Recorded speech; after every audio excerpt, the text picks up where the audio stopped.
Welcome to Jurassic Park. Have we now got on to the point where we can start discussing tropes themselves? Yeah, so we will be darting about the plot quite a bit, but we'll try and keep it as chronological as possible. It's probably a good place, if we start at the start of the film, we have your first trope. My first trope. So what are you got to talk to us about? So I'm going to kick off with my first trope. One of my favourite horror films of all time is Alien. Good shout. Yep, I absolutely love it. And another one of my favourites is Jaws. Now, something that really works in these films is the sense of tension that's created. It's kind of psychological. Well, you basically just don't see the monster for ages. An Alien, I think it's like an hour in or something that you see anything. And even then, it's just a flash, it's a glimpse. You don't really... it builds this like terrific suspense and it gets in your head, and it's far scarier than visuals could ever be, because when the visuals drop, you've got all this stuff that you've created in your own brain, which is based on all of the experiences that you've had, and just magnifies and makes it far scarier. And that is something that I think is present in Jurassic Park. So it's the kind of show don't tell. Very much so. Classic idea that you've got. So psychological suspense. Proper Hitchcock, yeah. So where does that feature, Chris? Well, I mean, it's kicking things off. It's, it's from the beginning, it runs through until, the dinosaurs announce themselves spectacularly. In Jurassic Park, you get like little glimpsy bits with the velociraptors, and it's very sort of foreshadowing what's going to go on, and, they really don't have stuff locked down, and it all kicks off, and then I think it fades to black or something. Gives you a little tasty morsel of what's about to come. Whet your appetite. Yeah. So I'm thinking the velociraptors. There's the bit at the start, isn't there, where Muldoon goes, "Shoot her! Shoot her!" That's one of the better impressions so far, right? I think that was closer to Attenborough. Oh. Because you sort of dialed down the Mandela. And yeah. You'll nail it by the end. I'll strike it lucky by the end. Yeah. So yeah, the velociraptors, where there's the scene at the start where the first death of the film. Yeah. You don't have to wait long for it. He's kind of, your Star Trek. He's wearing red on an away mission. He's going down. He's only got himself to blame, really. Pretty much, yeah. He signed up for it. He knew. You have the first death. Yep. But you also have the lowering of there's a lot of lowering of animals in this film. There's a cow that gets lowered at one point. Yeah. Like meal time. But then at the same time, there's animals going up. The goat. Yeah. Which, little goof, makes a sheep sound. So, that's awkward. Really? Yeah. They got that completely wrong. Maybe they spent all the budget on dinosaur roars. Maybe they did. We've got something about sounds on dinosaurs. That's another segment of its own. You better believe it.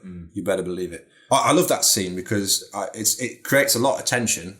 The scene where they're feeding the velociraptors. You get some fantastic noises. Yep. A lot of rustling of trees. A lot of rustling of trees. I'd love to think during shooting it was just people moving pot plants about. Lots of extras with potted plants just like running around. Don't we also get like your classic beady eye? Like, don't we see a beady eye of a velociraptor through like a hole or something? Yeah, maybe. I think that's at the very start where you get the first death. You see the big one that Muldoon talks about, who that we then know is going to come into play a little bit later. Clever girl. That's better, right? That sounded like a carry-on film. We have these scenes. We also have the T-Rex as well. The T-Rex is teased for a long time. We get the open reveal where Hammond says, "We've clocked the T-Rex at 32 miles an hour. Cheetah speeds." Man, that is scary. That's insane. It doesn't outrun a Jeep, so... Thankfully. Because otherwise it'd be a much shorter film. No, the power of Goldblum stopped that there, I believe, the chest. So we get that tease at the start. And then the aforementioned goat bites the dust. It bites the dust, going out to a sheep soundtrack. By getting bit. It's bilingual. And then when we finally see the T-Rex, We get the impressive glimpses of the animatronic. And then there's the tearing down with the claw of the electric fences when they go down. And then finally, we get that CGI shot and that classic T-Rex roar, which that's one of the things that when I was in the cinema made the hairs stand up on the back of my 7-year-old neck, as hairy as it was back then, or could be back then.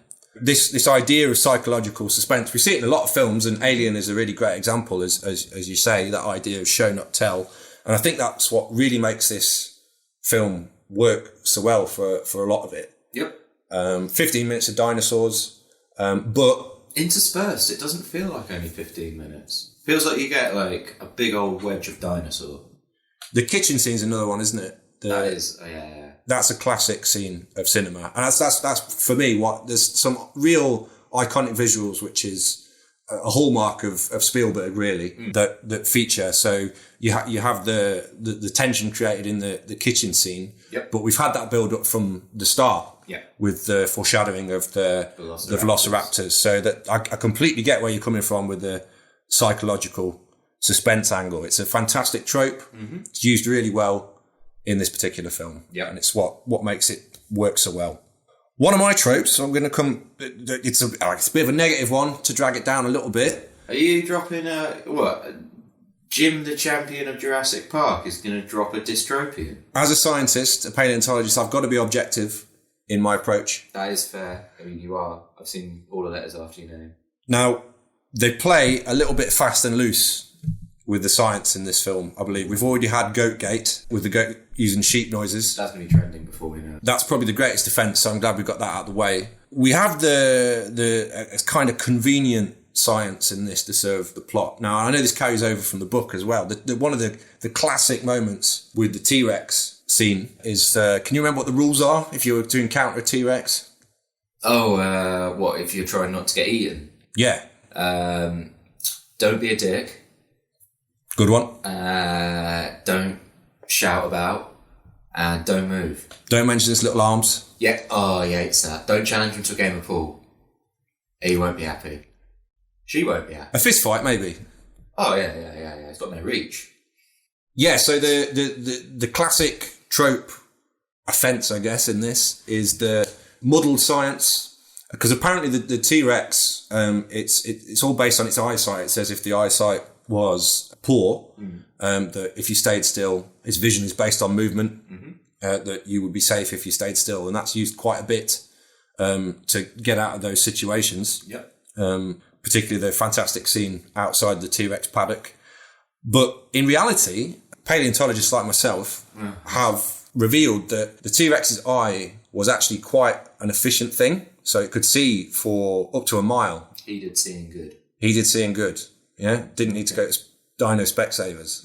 The minute it would have seen, it had an excellent sense of smell as well. The minute it would have seen any tasty paleontologist morsel, it would have snapped them up.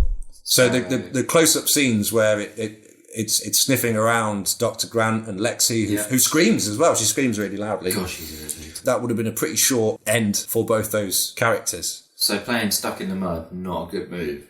No, not at all. Either way, it's saw yourself and then run would be my advice. Oh, waddle away. That's not a dignified exit. It's about as dignified as the chap who gets done on the can. I've got a pretty quick waddle. So, like Chris Waddle. I've got it down to a fine art. So that's one thing. I mean, it in terms of tension, creating tension in the story, the close up with the animatronics, the fantastic image of the hat being blown off, the famous fedora being blown off Sam Neill's head. Yeah, it's a fantastic scene, and it's one of my favourites. Not only in the movie, but again, along with the things like the kitchen scene, it's a brilliant piece of visual storytelling. We've also got the wider science of the film itself. The whole life finds a way angle.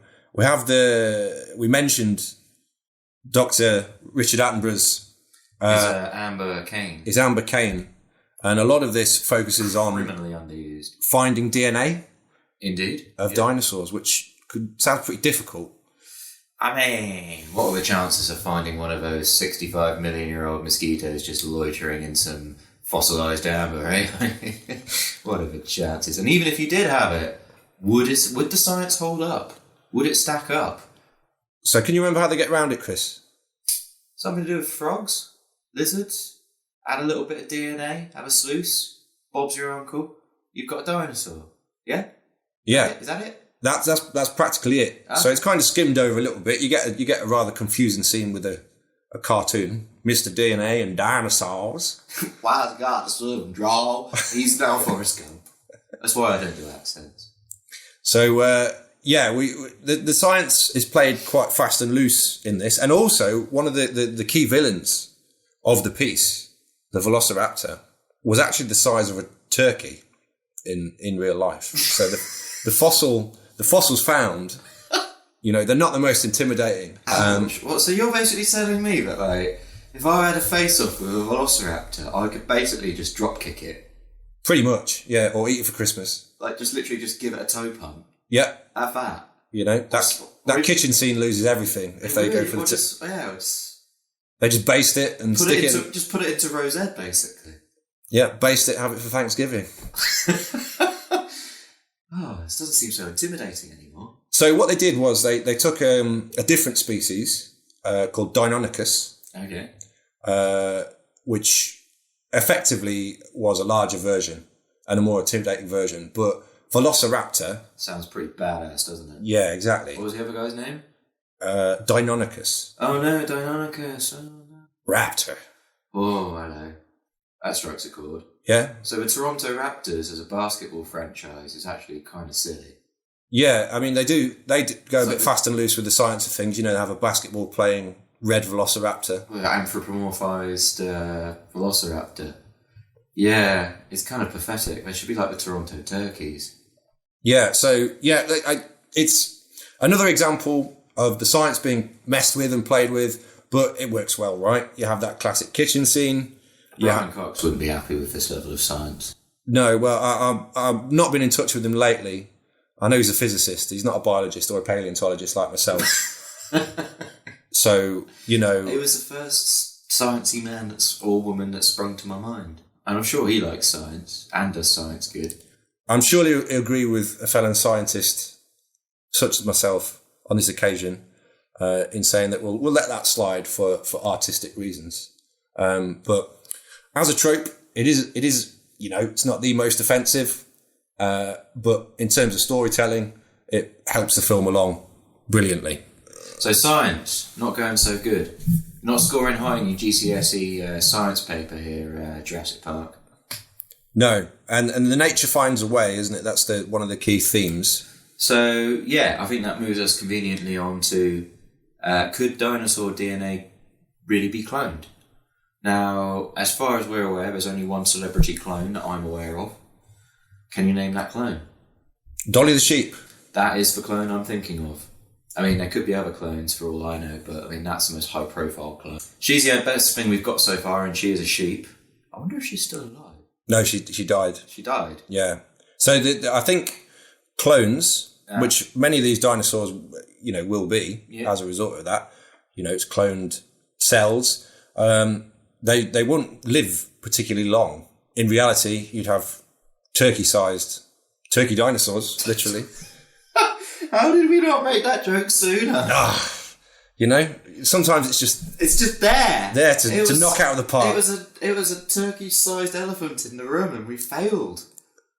Can we edit it to make us look smarter? We'll edit that back. Yeah. Witted. Brilliant. All right, I'm definitely not going to read some information off a piece of paper now about dinosaur DNA. Just so you're clear. Okay. As a paleontologist, I will allow it. Okay, cool. So, question. Could dinosaur DNA really be cloned or used for cloning purposes? Well, if there is a way, we don't have the technology yet. If you were to take petrified DNA, it would be too degraded and there is no equivalent to a dinosaur egg in which to incubate embryos. So, there you go. The paleontologist Jack Horner, who was a consultant on the film, said he thought it might be possible to genetically modify a chicken embryo to activate dormant genes for dinosaur-like traits. Even if that was to happen, it would still not be a clone of a dinosaur. So what that means to me is it's not going to work. And you'll end up with like some weird deranged chicken science experiment dinosaur. Yeah, some botched chicken thing. Yeah, that doesn't sound good. I mean, Jack Horner's made a... Jack Horner, is that his name? His name's Jack Horner. Isn't that a rhyme? He just sat in the corner. Sat in a corner, eating a korma. So Jack Horner was obviously the consultant on this film, sat in a corner, and he basically he's just laid the smackdown on the entire film, really, in terms of the science. He really has. That's a big, science being changed to serve the narrative. It works for the film, but it won't work in real life. Also, dinosaurs were supposed to have feathers, they reckon. Are we going back to Sam Neill's bird theory? Well, they kind of play on that, don't they? But they don't go the whole hog. Apparently, paleontologists reckon. You're a paleontologist. Why are you speaking in the third person? Thank you. I'll stop doing that again. I reckon, it's my understanding that dinosaurs were reputed to have feathers, or research has shown. I reckon they'd look ridiculous. Well, imagine T-Rex with feathers. You're a giant chicken. Just like a big bird. Oh, he was a twat. I wasn't a fan. Big Bird's a twat. That's the episode name. It was just so wet, wasn't it? Oh, he was, yeah. Oscar the Grouch, he was hard ass. He was like, he'd probably like stick you in the street. In his bin. Cookie Monster was just a junkie. Like, it's like a parable for modern times. Can we talk about dinosaur sounds and noises yet? Absolutely. I feel like this is a convenient moment to talk about it. Yeah, so obviously... That's like science, right? Definitely, yeah. It's all to do with vocal cords and sound waves and things like that. Yeah. Bit of physics coming in. But, of course, we don't know what a dinosaur sounded like. No. And I'm just going to say, this annoys me like movies set in space where there's sound in space. I love Star Wars. I really do. But when there's noises in space, it really annoys me. Maybe we should look into that on a future ep, I think. Maybe. Alien does it right. I'm going to keep sort of being an Alien fanboy throughout this. Get used to it. Sorry. So moving on, sounds for dinosaurs, because obviously no one knows what a dinosaur sounded like. Mm-hmm. Unfortunately, we don't have any recordings. So, the Velociraptor. So the sounds for that were made by a combination of elephant seal pups. So that's a seal, not an elephant. Dolphins and walruses. So very aquatic mammals for a ground-dwelling creature. What's this word? Dilophosaurus, is that right? So Spitty Daffodil Head. Oh, Spitty Daffodil Head. Okay. What do you think went into making his noises? Well, he's got like a kind of rattlesnakey quality to when he's... There is like a... Well, that was a crap rattle, wasn't it? That was a Hannibal Lecter. Oh, man, I'm shit at impressions. Rattlesnake, nailed it, boom. But there's that's one. Well, it's kind of like a bit of a Heinz 57 of noises, this, and they don't all really marry up. So that's one. Another animal, long neck, loved by the Queen, is known for its hissing qualities also. A swan. Yeah. A swan. A swan. Well, they can break your arm. Apparently so, yeah. But they're not all protected by the Queen. That is actually a lie. We can pick up on that again later, but that's blown a few minds, I can tell. What else have we got in there? I don't know what howler monkey is, so I'm just going to say howler monkey. I'm guessing it's a monkey that makes a lot of noise. Yeah. I'll go with that. And lastly, a hawk. So you put those together and you've got Spitty Daffodil Head. Asaurus. And the T-Rex is amazing. Yeah? So what have we got in the T-Rex? A dog. No, hold on. This guy makes a big old noise. Like, he's like a set piece of noises. He is Jim Carlberg youth, hairs back of neck, standy uppy, Brian, your dad, laughing his arse off. Absolutely. So this is a big noise. How do you make a noise like that? If I'd known at the time, my 7-year-old self, that this was a dog, a penguin, an elephant, a tiger and an alligator together, you've got two pretty impressive animals in there. But a penguin and a dog. And guess what breed of dog it was? I mean, yeah, it could be like... I'd love it if it was something small and stupid, like a Chihuahua. It was a Jack Russell. Are you kidding? It was a Jack Russell that made... So the Jack Russell noise slowed down.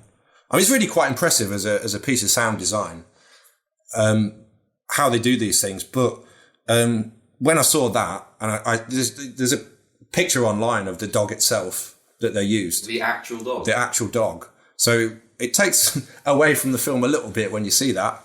But, you know, let's appreciate how the sound designers have made that come together. It is amazing. I just had a thought, wouldn't it be hilarious if... I mean, it's probably on the internet somewhere, but like Jurassic Park, where they've replaced the scary dinosaur noises for maybe some of the original constituent elements. So you got like T-Rex giving it the big one, and it's like, or I don't know, like something more funny like. There's a penguin. What does a penguin sound like? I don't know. Sorry, but you walked into that one. That was a Pingu reference. Yeah, it was a Pingu reference. Okay. For our younger listeners who may not have had the joy of growing up with Pingu. Weird Icelandic plasticine penguin. Lovable hero. Misunderstood in his own time. Yeah. Okay, all good. However, the most fun part, and it's kind of weird that they have this anyway, like velociraptors do kind of have a bit of an atter.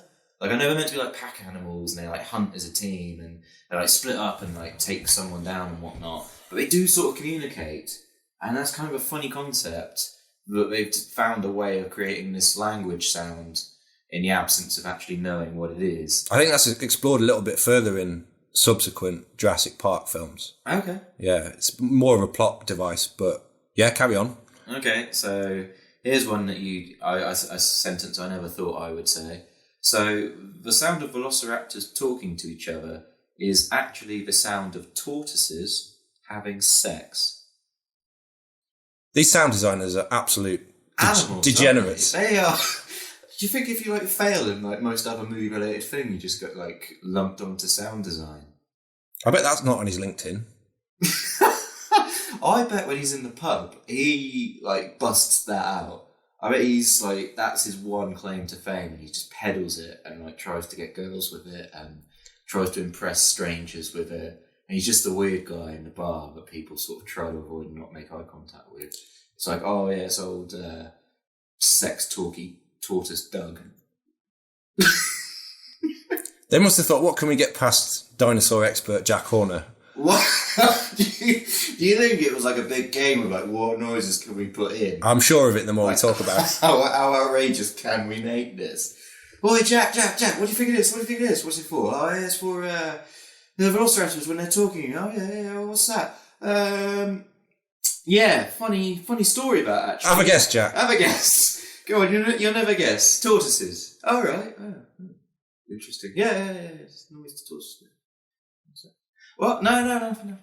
You're right, it's just tortoises, isn't it? Archive footage. Attenborough. You know, where's their decency? You know, I'm sure even these... What? You know, I imagine tortoises, you know, take their time. Yeah, I don't think it's... And, you know, they need their privacy. Yeah, I know, right? Give them some room. I mean, they're having enough trouble as it is. I've seen Attenborough, David. I've seen tortoises. They're, you know, they've got a plight going on. It's not easy being a tortoise, especially a baby one. Segway, I once actually saw in Malaysia baby tortoises hatching on a beach and running towards the sea. Might be one of the best things I ever saw. It's beautiful. That's some gap year stuff there. That really is gap year, isn't it? When I was on my gap year, yeah. Back to the podcast. Where are we going with this? I don't know. Is your trope done yet? Yeah, I did my trope to death there, I think. My next one, trope number 2 for me. Okay, so... at one point in the movie, something interesting seems to happen, or something happens where you're like, oh yeah, maybe this is going to go somewhere. It features a Triceratops and a lot of poop. Okay, call back, yeah. It's not like a red herring. Like, it doesn't lead us up the garden path, but it's very annoying. Bordering on pointless, I would say. It doesn't move the story forwards. It doesn't really add anything. It kind of feels... like they weren't really... I don't know, maybe the script editor didn't sort of sit down and think this one through. Maybe they ran out of time. I don't know, maybe someone just forgot about it. And I'm sure it does feature in many other movies. I'm trying to think of other examples. Probably should have done more research on this one. I've got a theory. It's a Triceratops scene, right? It is a Triceratops scene. Yeah, so I've got two theories. I'll let the cat out of the bag a bit too much there. Hear my theories and see what you think. As a paleontologist in your... As a paleontologist, you get the sick Triceratops, and you get the big pile of poop. Yeah. Two reasons that might be there. We've got, obviously, Goldblum, all hail. Sir Jeff of Goldblum. He utters one of his best lines of the film. It's a real zinger. That's a big pile of shit. We're getting there. And that kind of establishes him as a, whoa, look out. This guy's a bit of a card. Isn't he? Yeah. A bit of a hero, a bit of a character. Definitely. Dropping S-bombs. And the more nuanced one is that the big pile of shit is a metaphor or foreshadowing of what's going to happen later in the film. I think you're post-rationalising the big pile of poop, personally. Post-rationalising? Yeah. Okay. Explain. I think you're just attributing meaning to a big pile of poop when it's just a big pile of poop. Yeah, I think you're right. Yeah. I think this scene kind of just skipped the edit somehow. And also it helps us establish that Dr. Ellie knows what she's talking about. She loves poop. Yeah, she knows the poop. She wants to actually hang around with the poop rather than hanging out with, I don't know, Jeff Goldblum, who doesn't seem very interested in poop. So, yeah, that's quite an interesting thing, the idea of story arcs that don't go anywhere. Ding, ding, ding, ding, ding. I can't think of any... The rest of the film's quite tight in that regard. It is, and apparently in the book this does serve more of a purpose. So it is actually interwoven more with... It's explained more the sickness of the animals and why it might be that they might get sick. It's to do with the genetic engineering. It's touched more on apparently in the book. It also... I don't know if I'm allowed to do this. Can I have... I mean, this trope facilitates a secondary trope, like a demi-trope. Tropeception. Yeah. Okay, go with it. I'll roll with that. Okay, here we go. This one's a bit more fun. So this is a really hackneyed trope used in a lot of horror movies. Let's say you and me are in a scary haunted house and there's a person running around trying to murderize us with some sharp or blunt object, for example. I mean, they might not even be a person, they might be like a poltergeist or I don't know, something. Or the raptor, the red raptor. Like we're trapped in a house and there's a red raptor, he's livid, he's running around, he's turkey-sized, so he's got proper small man syndrome. And he's got mates, because that'd make it far scarier. And they're all like scuttling around and like using their big old claws to like scrape around and it's dark and the lights don't work, etc.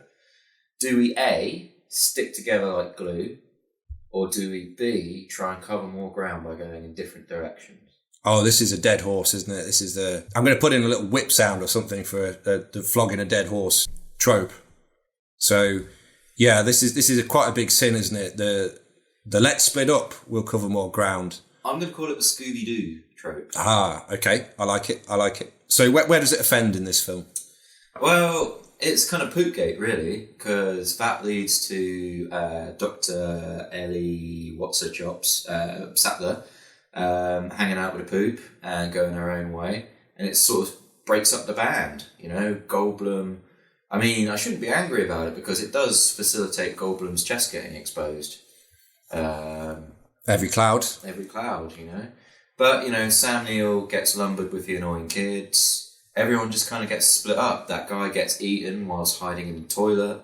Hilarious scene. Probably best death, I'd give that. That was the big laugh from my dad. I'll bet you that out. Big toilet shake. Have you seen Zombieland? Yes. You know, like Zombie Killer the Week? Yeah, okay. The dinosaur death of the movie, that's the one. Like, comedy death. I mean, the only other, like, memorable good one that springs to mind is Spitty Daffodil Head getting Third Rock Fat Guy in the car. Sounds like a really bad like B movie from the 70s, doesn't it? It does. It's quite a big... his plan to get revenge on the park kind of facilitates the splitting up, really, doesn't it? Dr. Sadler has to go off and... Because she's not in the cars when the T-Rex attacks. She's elsewhere. And then she has to go off and set some circuit breakers off somewhere miles away in the park. And then that leads her getting into trouble with the velociraptors. So have I got my chronology wrong? Is it not the poop that splits up the band? Ultimately, I think it does, yeah, because she goes and stays with the vets, and then that leads up to... Can you call them vets? That seems like really... like if you work on dinosaurs, I think you need like a new title. You want to be... I don't know, something more kick-ass. Like, you know, when like people went PC and upgraded a fireman to a firefighter... I mean, you're the ultimate badass with that title. You fight fire. Like, a vet, you take your cat or your guinea pig to the vet. You don't take your T-Rex to the vet.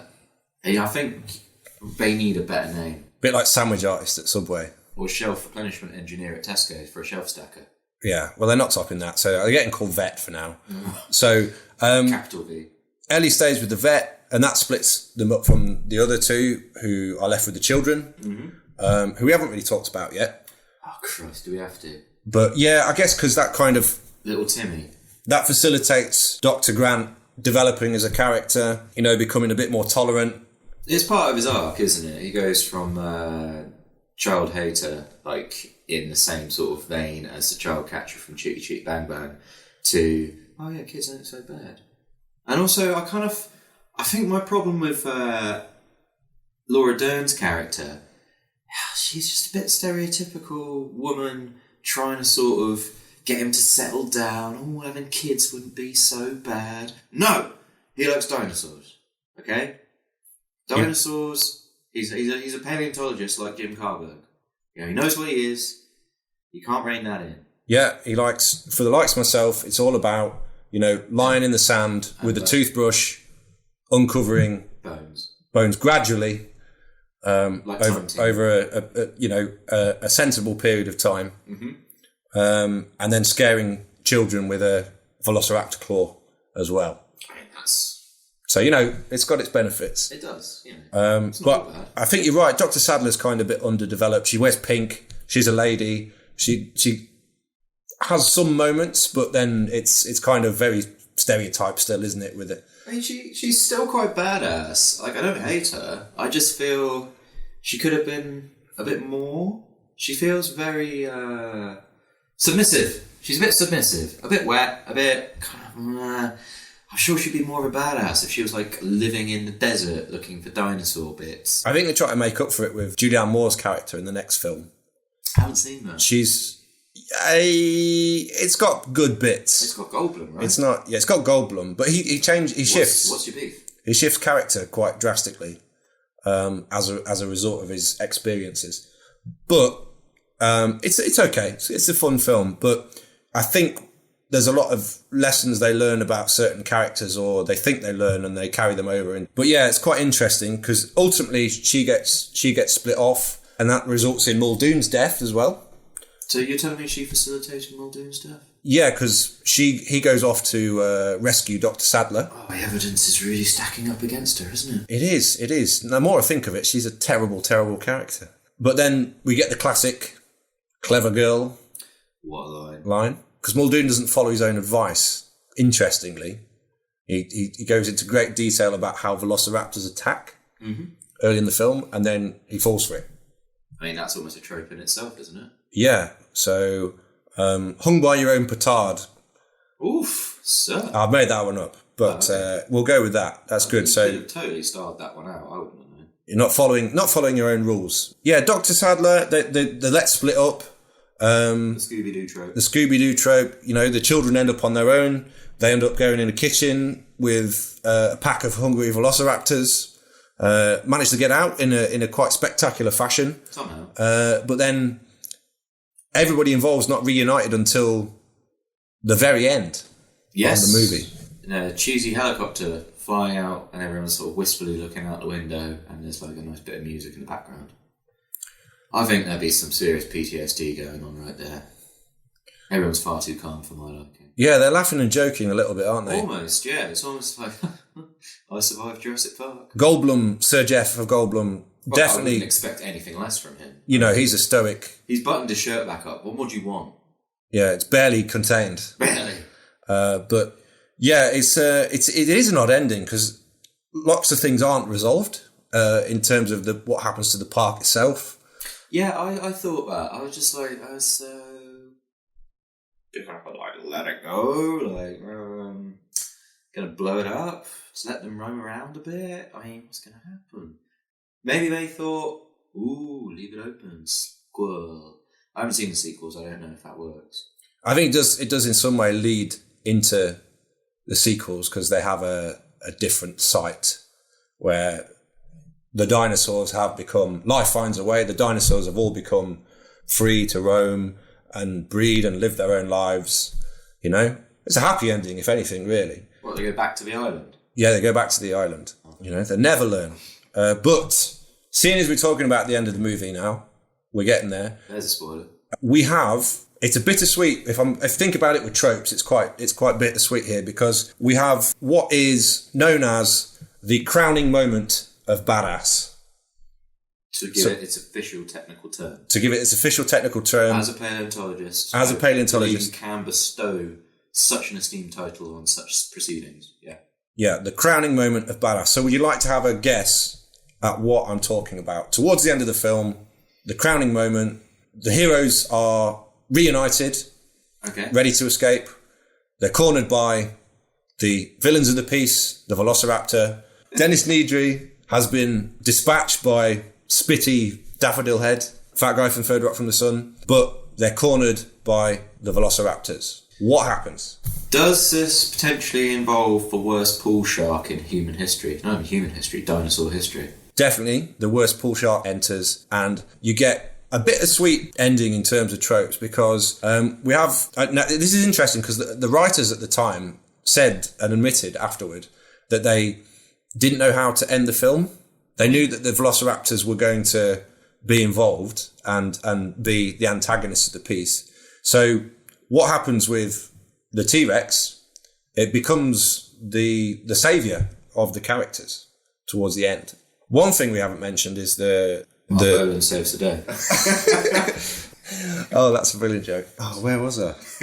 That derailed me big. Sorry. Disarmed. One thing that we hadn't mentioned, something to do with the big epic Tyrannosaurus ending and the writers not quite knowing how to end it, despite it being based on a book. You think they'd, been gifted that one. Tyrannosaurus at the end becomes a hero of sorts, rescues our band of heroes and saves the day. And then we get our crowning moment of badass. Throws the Velociraptors through the fossils in the final room. Yes. And then we get When Dinosaurs Ruled the Earth banner falling around it in a crowning moment in slow-mo. And then we get that fantastic, admittedly, Jack Russell penguin roar that really caps off the film. And then afterward, we get the little joke about not endorsing the park. And then it all ends quite happily, bizarrely. So I was going to look at a Spielberg set piece that it's an iconic scene. It's a scene that, really sort of sticks out in the mind. Like lots of his stuff, technically brilliant, original, and really lives with you long after the moment. Now, I've got a little screenplay fact for you here. Michael Crichton, is that how we say it? Yep, like the Red Dwarf character. Red Dwarf, yeah. He wrote the original screenplay, and then it got jettisoned. And they got two other writers in. It was rewritten by David Cope and Malia Scotch Marmo. One of the biggest names in screenwriting. Right? I mean, you won't forget that name in a hurry. So, yeah, who knows how it might have originally ended. And apparently, the T-Rex wasn't supposed to be in the ending, but when they were making it, he was such a hit with the crew that they were like, he's testing great. She's testing great, my apologies. We gotta bring some more T-Rex in there. We gotta up that screen time. There's more T-Rex to be had. I mean, Michael Crichton's original story was quite dark. John Hammond actually dies at the hands. At the scrawny little arms. At the turkey claws of the Velociraptors. That's not a way to go. And he's quite a villainous character, so he gets his comeuppance. But obviously, he's Dickie Attenborough, so Dickie, Magic Grandad in this. So, no harm can come to him. Absolutely, the White Knight. As crowning a badass moment that is, it does suffer from what is known as Deus Ex. What? Now, do you know what I mean by Deus Ex, Chris? Deus Ex Machina. Hold on a second, wasn't that a video game? It was a great video game as well. Is that your answer? Yeah, why not? Is that all you've got? Well, it's a Greek or Latin term. Okay. And it means God out of the machine. So does that give you a bit of a clue? Something happens with the T-Rex that's a bit God out of the machine. It makes me think of Ghost in the Shell when you say God out of the machine. No, it's got nothing to do with that, Chris. Chris. Nothing to do with that, has it? It's about these kind of last minute saves that come out of nowhere. Oh, like in Game of Thrones recently. Spoilers. We're really going to ruin stuff if we go down that route, aren't we? Yeah, let's not go down the Game of Thrones rabbit hole. But it happens in every series. So what, like someone expected just sort of happens to show up and save the day? Is that what we're going with? Yeah, so often a character that hasn't been seen off screen for quite a bit, or you think is dead maybe. Often presumed dead, yeah. Comes in, saves the day, sticks a knife or sword that appears through a chest. So it does suffer from that, especially as they built up the arrival of the T-Rex through the trembling of the cup. Yes. Earlier in the film, the T-Rex announces its arrival. Big style. My nerdy fact about how they did that. Go for it. So they put the cup on a guitar, and then apparently the strumming of the guitar was the right amount to make the water jump. There you go. So, guitar player in the Mark Bolan. Crew. Mark Bolan, T-Rex. T-Rex. There we go. It all makes sense. But the arrival of the T-Rex is announced by that in some style, but then that disappears, and you have this Deus Ex moment where it rescues our merry band of stragglers without announcement. And because you get that moment of badass afterwards, you don't really question it. But once you come away and you create a rather contrived podcast like we are, indeed, you get a chance to think about these moments. I thought we were titular. We are the titular Tropestormers, so it would be remiss of us not to do our jobs at this point. So that brings me to the roundup of this podcast, because we said at the start we set out to do a job. We have. Is it time to score? It's time to decide whether we are awarding this film one of my favourite films of all time. And as a paleontologist, you cannot argue I've been objective about this. I think you've been incredibly objective. So I've just finished on that kind of Deus Ex moment there. Yeah. But also we've got the crowning moment of badass and all the other scenes that we've talked about before. So shall we break down the tropes that we've listed? Yeah, go for it, Chris. Let's do that. Because I'm going to say my action prologue, I'd say that was a utopian value. Used in this context, it has heightened the sense of drama and tension.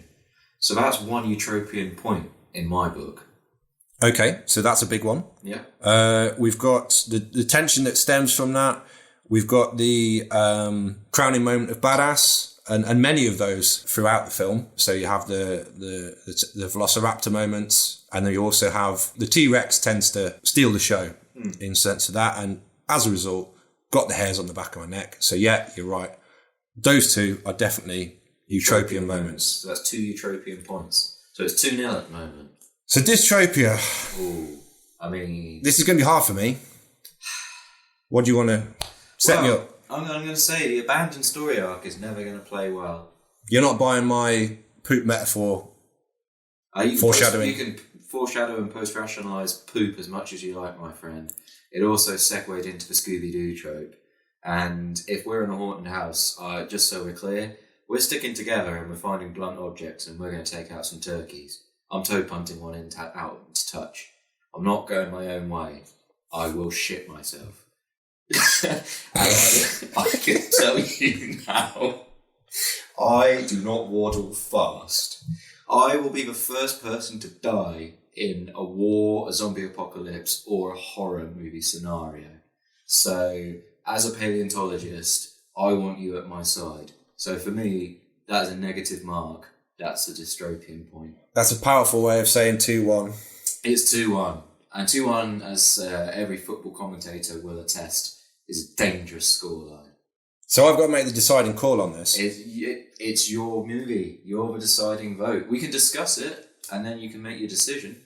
Well, this all comes down to my final sort of dual trope, where we've got the Deus Ex rescue, which comes out of nowhere and rescues a character. How convenient.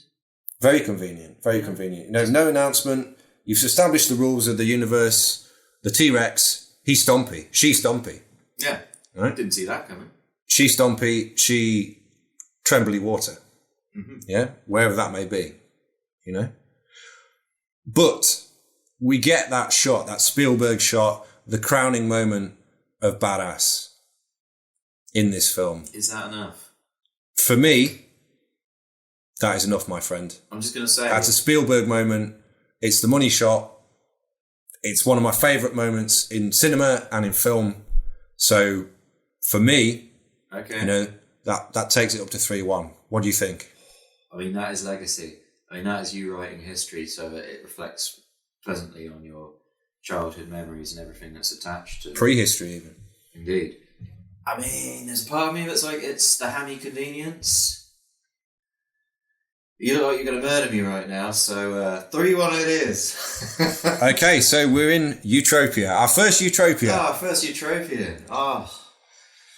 That feels good for me. Yeah, well, that feels good. It's been a long time coming. Probably could have built that up more and made you dangle a little bit more, Had the paleontologist on the claw, the velociraptor's claw, but, Well, knowledge wins out at the end, and knowledge is power.